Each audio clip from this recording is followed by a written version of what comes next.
In the day's other news, Wall Street opened the week with a rally on investors' hopes of easing pandemic-related restrictions. The Dow Jones Industrial Average gained 358 points to close at 24,133. The Nasdaq rose 95 points, and the S&P 500 added 41. A second wave of emergency loans became available to small businesses today under the Paycheck Protection Program. Congress approved the extra $310 billion in funding last week. The initial round of loan money ran out in just 2 weeks' time.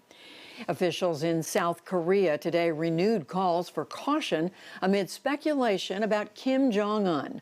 Rumors about the North Korean leader's well-being have swirled as he disappeared from view in recent weeks.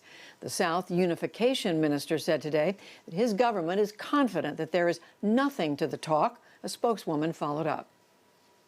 We can only say the same thing we have been saying. We have nothing to add regarding the rumor about Kim Jong-un's health. The National Security Council had said there are no unusual signs within North Korea, and that stance remains the same. Meanwhile, state TV in North Korea today read what it said was a statement from Kim thanking workers who built a tourism resort. It did not mention his health.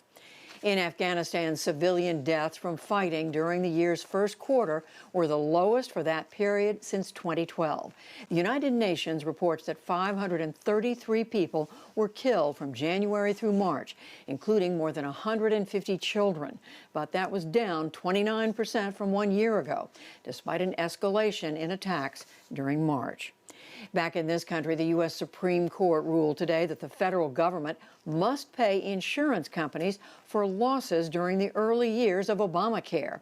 By 8-1, the court said that companies can collect $12 billion under a provision of the law that Congress had sought to limit. The High Court will hear a broader challenge to the law later this year. And in the presidential campaign, the presumptive Democratic nominee, Joe Biden, picked up the endorsement of the nation's top elected Democrat today. House Speaker Nancy Pelosi put out a video statement praising the former vice president. She said Biden would be, quote, a voice of reason and resilience. Still to come on the NewsHour, more states are opening for business. But how safe is it to go back out? Another dispatch from the front lines of the fight against COVID-19. Amy Walter and Tamara Keith on Washington's latest response to the crisis. Plus, how social distancing has changed the way Americans mourn their loved ones.